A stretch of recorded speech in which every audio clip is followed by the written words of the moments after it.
If you haven't felt anything in years, maybe.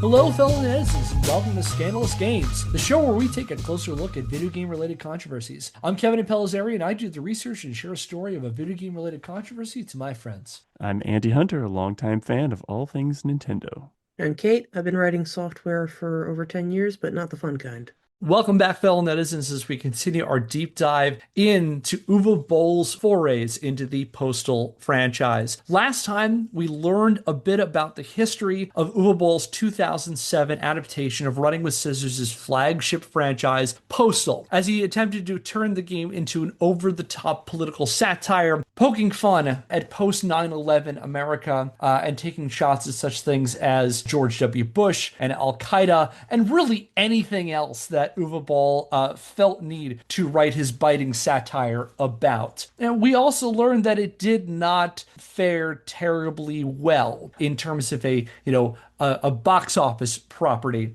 with it showing on anywhere between 6 and 16 screens and earning less than $150,000. So not great. When it comes to looking for box office returns, and how Uwe blamed the movie's failure on political correctness. However, we took a bit of a closer look that maybe there was more going on. For example, maybe you shouldn't be pissing off your distributors and picking legal fights with them. But I guess all that to say, the movie, for whatever reasons, did not really do that well financially. You know what, though? When it comes to Postal, Uwe's nothing if not an auteur. And he doesn't care about box office figures so long as the message gets out. So how did those rare few who got to see the movie feel about it? And critical reception was about as negative as you'd expect from the brain that gave us Alone in the Dark, Blood Rain, and The House of the Dead. For example, Christy Lemire of the Associated Press opened her review with a simple question, quote, "How does Uwe Boll keep getting work?" End quote. Nathan Lee of the New York Times wrote, quote, "Infantile, irreverent, and boorish to the max. Postal explodes with bad attitude and lousy filmmaking," end quote. Later calling it, quote, "clueless and fearless," end quote, and quote, "strictly for fans of short attention span anarchy and desultory ultra-violence," end quote. Michael Harris of the Globe and Mail called the film boring and unfunny, writing, quote, "It would be naive to ask for intelligent plot progression from a movie in which a cat is used as a gun silencer. Still, we could at least ask for creative jokes. During the random series of brightly lit yet macabre encounters that ostensibly lead toward Postal Dude's attempt to save the world, a Chinese driver is murdered for holding up traffic, a little person is locked in a suitcase, and a pair of suicide bombers argue over how many versions they will be divvied out just before flying into the World Trade Center. These are the jokes. This reviewer is not easy to offend, but is very easy to bore. And I was bored out of my tree for the majority of Boll's lamely conceived, cliche-written debacle," end quote. However, all that being said, several critics noted that they felt Postal was comparatively better than his previous attempts, although from this humble historian's opinion, watching pretty much anything is a better experience than Alone in the Dark, which I have watched for this show. So saying Postal is better than that is a bit like saying a punch to the stomach is better than a kick to the groin. And some critics, I wouldn't say they praised this, but they observed that Postal was certainly audacious, and Boll appeared to be trying to say something about the state of the world after 9/11. For example, Catherine Monk of the Ken West News Service wrote of Postal, quote, "All you can do is marvel at the filmmaker's courage in the face of blind jingoism for calling things as he sees them, and in Boll's case, most of what he sees in the perfect folds of the stars and stripes seem to be hate, hypocrisy, and shallow attempts to justify the murder of innocents in the name of patriotic fidelity. It's a jarring mix, but there's an undeniable levity in Postal that gives it a joie de vivre in the face of so much bloody violence," end quote. Phil Marchand of the Toronto Star added, quote, "This is not a one-fingered salute to his critics. It is a pie full of wet compost, right in the collective kisser of those who object to the violence of video games and those who think that the humor of overstimulated 12-year-old boys should not be encouraged in the form of movies," end quote. A little bit of a backhanded comment there. Nathan Rabin, best known for My World of Flops of the AV Club, Nathan Rabin concluded in his review for the AV Club, quote, "Only in Boll's Upside Down Worlds would a half-hearted assertion that his latest film isn't really all that terrible almost passes a ringing endorsement. With Postal, Boll clearly set out to make history's most offensive, hateful movie. As was his custom, he failed spectacularly. End quote. Damn.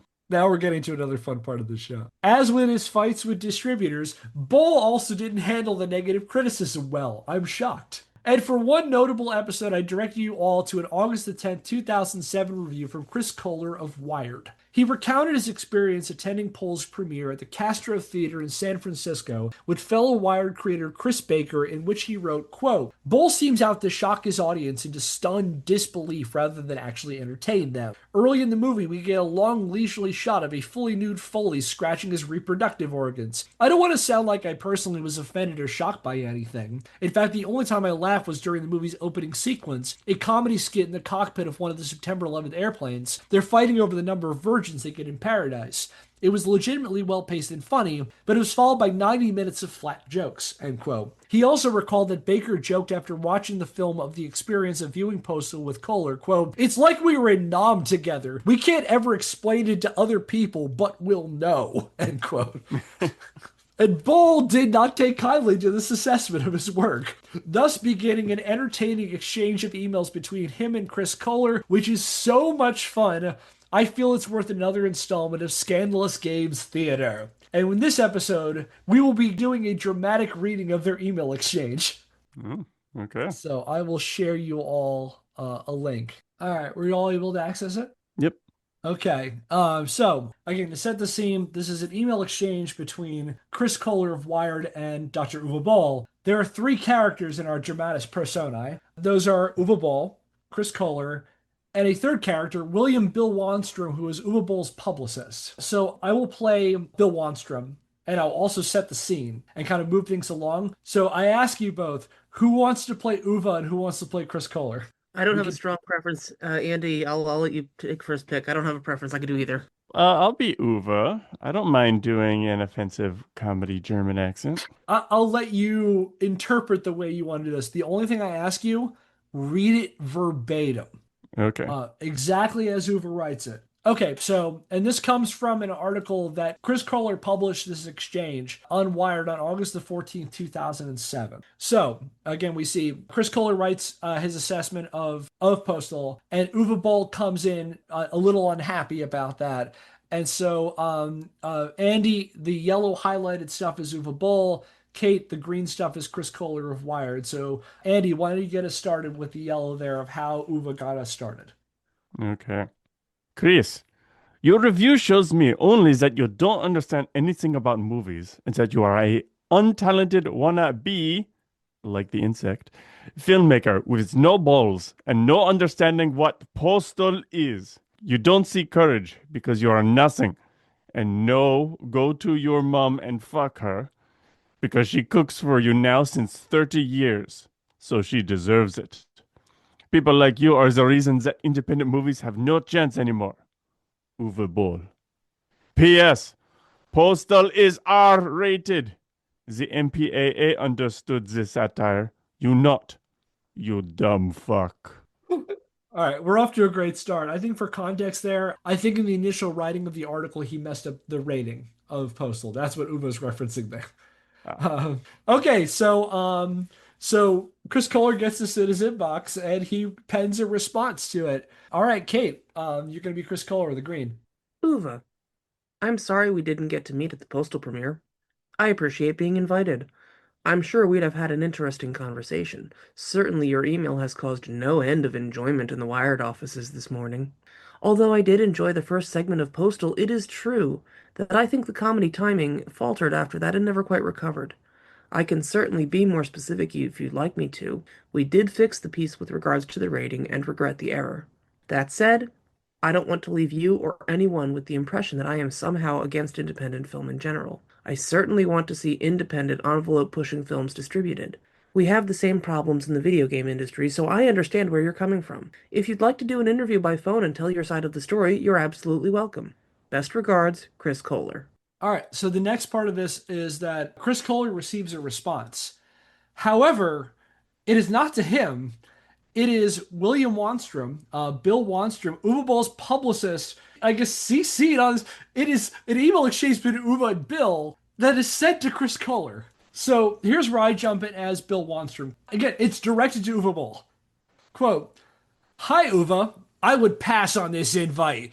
They will do what the New York Post did. Twist your words. We can afford to bypass these guys. We only want press that is fair in their reporting. They will take your early reply and work it against you. Uwe, let me reply with a nice thank you, but I will inform that your schedule won't allow any more interviews for the time being. This is a trap, and it won't help you with some of the theater owners if this continues on as a pissing war. These are my thoughts, Bill.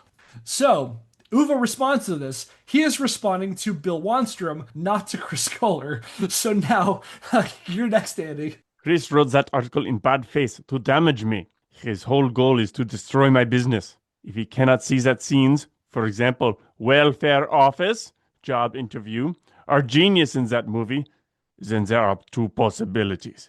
He is dumb and has no idea what movies are, or he hates me and is disappointed about his own shitty career. He ignored also that the audience enjoyed the movie and tons of other critics loved it. I appreciate how you are able to put that extra S in disappointed. Yeah.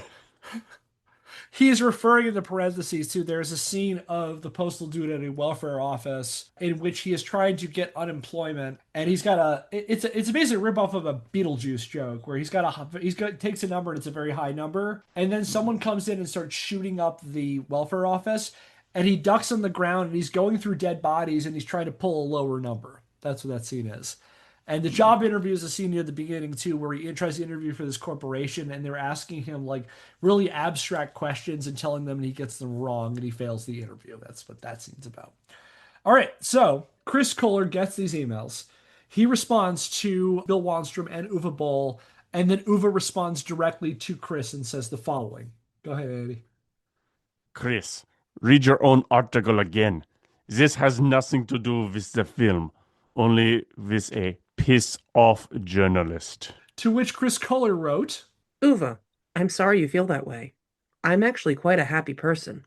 I want to point out again that I found the movie's first scene to be quite funny and very nicely paced, but felt that nothing thereafter lived up to it.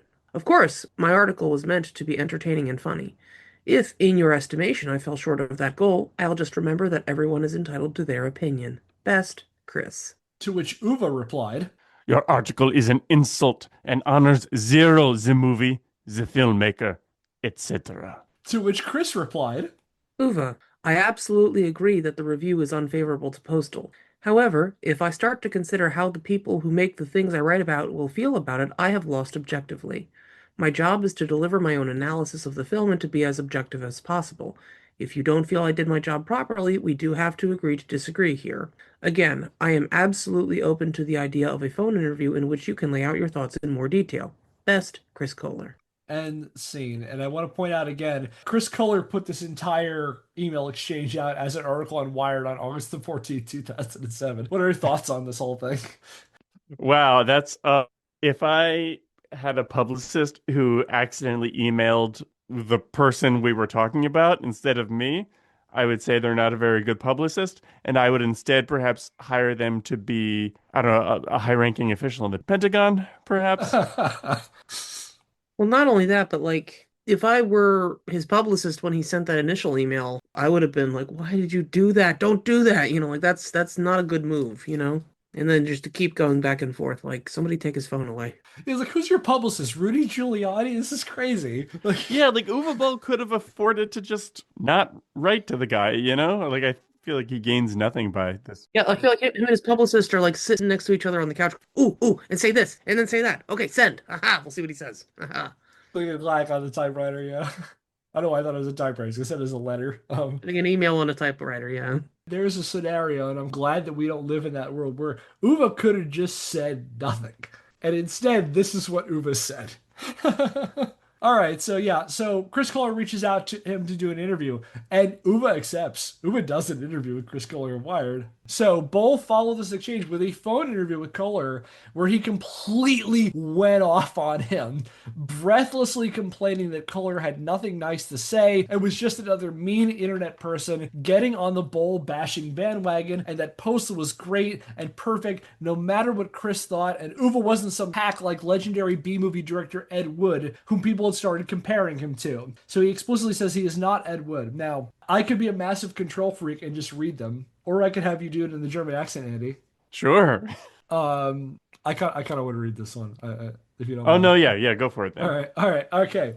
Okay, so this is Uwe. Quote, there is an internet wave, and you support this, which turns the truth into bullshit. And this is totally wrong. I'm not the new Ed Wood. Ed Wood died poor and had no success. There's only that romantic term that Ed Wood was a genius because of the Johnny Depp movie, you know, the 1994 movie Ed Wood. Not because of Ed Wood. And this is the point. It's completely absurd, and the whole internet bashing is completely absurd and has nothing to do with my movies. And normally, journalists like you should see that and should write that. You can write, I didn't like Blood Rain. I didn't like Alone in the Dark. I thought they were stupid and bad acting, whatever. But if you write that the movies are like amateur trash movies, then you're lying on purpose. Chris tries to cut in. Uwe interrupts him. This is the reality. And so I think that you should take what I say really serious, that you should change. It's not me. You should change your point of view about me because it is wrong. Chris tries to jump in again. Uwe interrupts him again. This is the thing. I think Postal had a very good script, works very good, and that if you see the movie twice, you will see there is not one story mistake. Nothing. Everything fits perfectly together, and we have great acting and great production values, and it's funny as hell, and that's the reality. And that if you see it different, you can see it different. You should not write it in a damaging way, like with a pre-stamp on the article, like whatever he's doing is bad. And I think this is unfair. I think you should give every movie a new chance before you review it. End quote. Thoughts? Yeah, I mean, I don't know. It's a kind of thing that if it were in a comedic movie, you would say would be too on the nose. Somebody just screaming like, I'm not wrong, you're wrong, and everybody else except me is wrong. You know, you'd be like, oh, well, no, that's not realistic.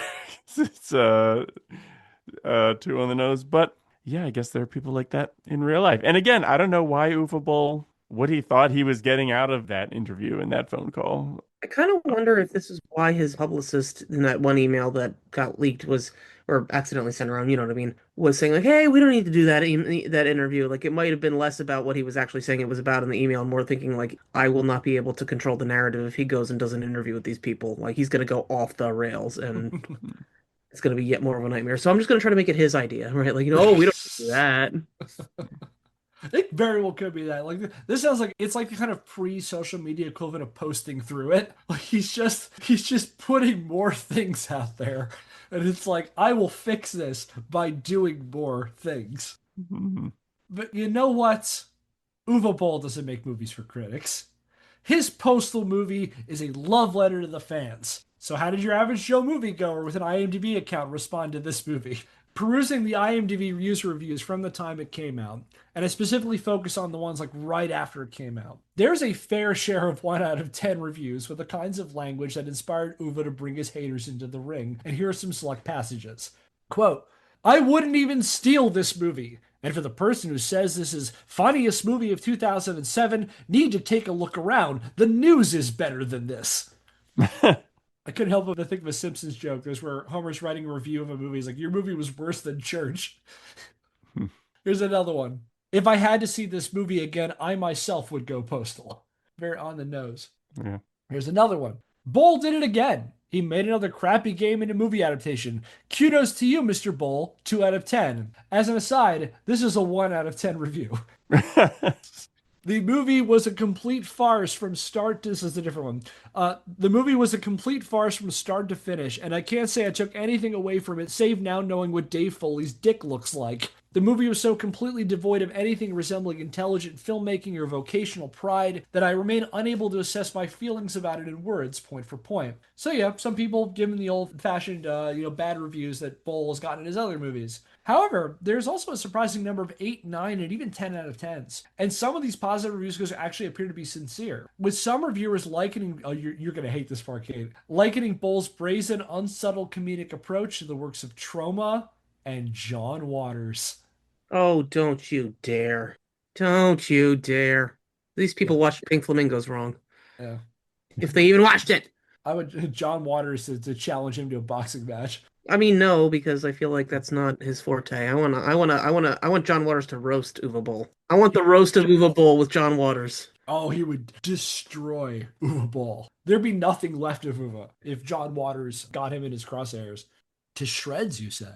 So some people are actually taking some positive stuff out of this movie. So here are some select early reviews that were positive. I saw the premiere of this movie yesterday at the Fantasia Film Festival in Montreal, and I laughed my ass off. I really had a good time with this movie. This is going to be another reference that's going to piss you off, Kate. I really had a good time with this movie that makes fun of everything that scares other directors. Finally!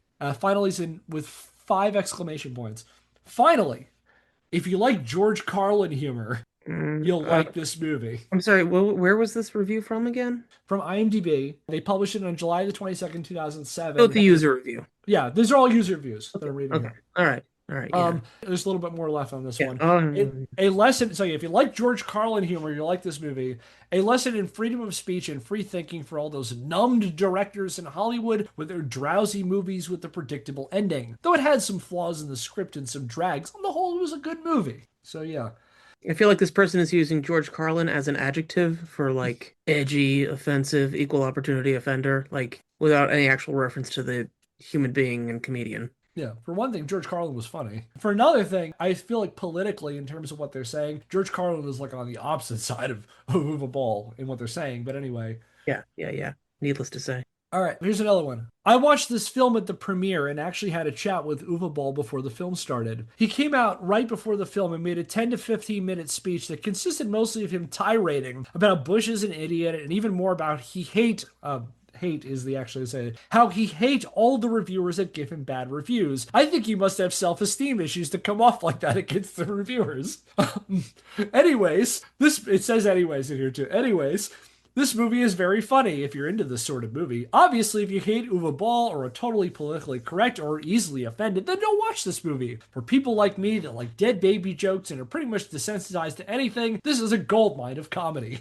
Comedy's subjective. I like what he's saying. There's like, if you're pretty much desensitized to everything, it's like, you'll love this movie if you're dead inside. Yeah. If you haven't felt anything in years, maybe. If you look in the mirror and you look in your eyes and you just see no light, then maybe you'll like Post. Whatever, it keeps you from being alone with your thoughts, right? It silences the demons for 100 minutes. Okay, last one of these user reviews, and this one's probably my favorite of them. I was looking forward to seeing the premiere of Postal at the Fantasia Festival in Montreal with much anticipation. This film had me roaring with laughter from beginning to end. However, behind this action-packed satirical journey of post-9/11 America, I found myself in a state of awe and dismay, coming to terms with the fact that this film depicts our sad and frightening reality. Postal is not only an incredibly entertaining film, it is an eye-opener which inspires profound thought into the future of our lives and of our planet. Everyone should see this brilliantly written film that has 3 exclamation points. After enjoying all the shock, fun, and laughter this film brings to us, we must seriously think of what we can do to change our mindless and destructive ways. Kudos to Uwe Boll for permanently engraving his name and this beautifully directed masterpiece into my brain. I believe I have detected Uwe Boll's alt account. From the desk of Uwe Boll, dictated, not read. Oh. All right, this is where we'll start wrapping up a little bit of this. And in preparation for this episode, I subjected myself to Postal, to this movie. And coming away from, if I'm being absolutely honest, like, I can't recommend people watch this movie. And not just because of the obvious reasons. And it's not just because I'm some soft lefty snowflake offended by the movie's jokes and the messaging. And it's just, when it comes down to it, it's not that interesting. Like, even where it's trying to be extreme and stuff, and maybe this is just because, like, at this point, I'm a 40 something watching this movie in 2025 as opposed to seeing it when it came out, but like, it feels like dull and flat. The jokes don't really work for the most part. There's like one or two exceptions. I did kind of think that the welfare office scene is actually kind of funny. This whole idea of like the postal dude is like down on the ground and he's trying to find a higher number so that he can get to the front of the line. That was kind of okay. I thought that was kind of an okay joke. But like, just from its messaging, it's like, I was terminally online during the W. Bush years, like I think a bunch of us were, and like with a few exceptions, like the jokes just feel tired and they feel dated and they feel extremely surface level. You have like, police are violent and corrupt. The Bush administration is working hand in hand with the terrorists or he's an idiot. Like everyone was making that joke in 2007. Like literally that was the joke about George W. Bush is that he was a dummy, aside from the fact that, he, killed hundreds of thousands of Iraqis, but that's a separate issue. But there's like a dated joke about like Oprah's weight in this movie, which like was old and tired in the 90s, and he has this in the late aughts. And then there's all the other like cringe, like would pass for like, low level edgy comedy. Like the fact that like there's a whole thing where Dave Foley kisses a man and it's like he realizes, oh, I'm gay now. And then he gets shot to death because, the existence of gay men is really, really funny. And the subplot through the whole movie between George W. Bush and Bin Laden, because they're both characters in it, is that they're basically in a romantic relationship. There's a point where Bin Laden Also calls. ripping off Saddam Hussein and Satan from South Yeah. Park. Yeah. And that movie came out, what, Yeah. 1999? In addition to everything else, it's also just derivative. Yeah. And like there's a line where Bin Laden is on the phone with George W. Bush and he says, I can't quit you. And he hangs up. So it's like playing this whole thing. Oh, isn't that funny? A man loving another man. That's super funny. And they hold hands and they skip through a meadow while nuclear bombs come down. It's not subtle, and it's just like it's just so many takes that weren't even hot then. I mean, again, going back to like the George W. Bush jokes, like Comedy Central had not one but two shows that built their entire premise on that. There was That's My Bush from 2001, and there was Little Bush from 2007 that both had the exact same premise as that. And like the 9/11 joke was edgy. We were making 9/11 jokes like that in 2007, 2008. But like it's just like it's a bunch of its attempts were just done better elsewhere. Like even beyond it, like even commentary on the war on terror was done better elsewhere. Like Team America World Police came out in 2004. And this movie is coming out in the tail end of the W. Bush administration when the war weariness is starting to settle in and everything. Like it was less controversial to say those kinds of things then. It's just all that's to say is like, I can acknowledge that as a 40 something person, watch his fair share of, grew up watching, Family Guy and South Park and 2000s era Adult Swim comedies and, Newgrounds videos and all that stuff that maybe I'm just desensitized to this. It wouldn't hit me. And maybe, me then, it might have hit. I don't think it would, just because the movie is not, the production's not very good either. And it feels cheap and the plot's all over the place and the jokes are flat for the most part. And it's just like, all that's to say that like it's just not really worth your time, and it's especially like not worth your time now. I'd say like if someone didn't grow up during that time and have any kind of cultural context, like I don't see a reason for someone to watch this movie now, just because like it's not terribly interesting, it's not terribly funny, again it looks like shit, the writing is a mess, and like that's my ultimate take on this movie. It's like it doesn't matter what it's messaging because it's just not worth your time. It's not very interesting. That's my thought. Soapbox over. But they managed to work in the cat being used as a silencer. So 10 out of 10. True to the fans. This is a love letter to the Postal fans. So I think this is a really good note to end on. Any thoughts about where the journey we've taken so far, going through the history of the first Postal movie? Yeah, I mean, it was already starting from dumb edgelord source material, and I'm not surprised that Uwe Boll's take on it was not a particular improvement, even if it was, a somewhat different take. I guess for fans of his, on their behalf, I hope he gets to make a Postal too, I guess. But yeah, I'm no more inclined to see it or any of his other movies now than I was at the beginning of this conversation. Yeah, I feel validated in my lack of prioritizing seeing Postal before recording this. Yeah, if I were to sum this in one sentence, you're good. You're good not watching this movie.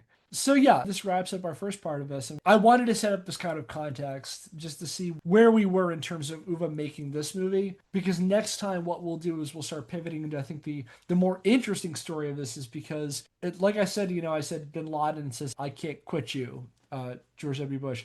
Uwe couldn't quit Postal either. And he tried to make the sequel to this movie not once, but twice. And we're going to talk about the wild history of that next time. But until then, that will do it for today's episode of Scandalous Games. If you like what we're doing and want to help the show, subscribe or follow us wherever you get your podcast and leave us a rating. If you want to learn more, check out our website, scandalousgamespodcast.wordpress.com, where I publish the show notes and sources for every episode. Our theme music is Octopus Seekly by Seek Knowledge via the Free Music Archive, used under a CC BY NCSA 3.0 US license. If you have a question, comment, or idea for a topic for a future episode, email us at scandalousgamespodcast@gmail.com. And until next time, I'm Kevin Impellizeri.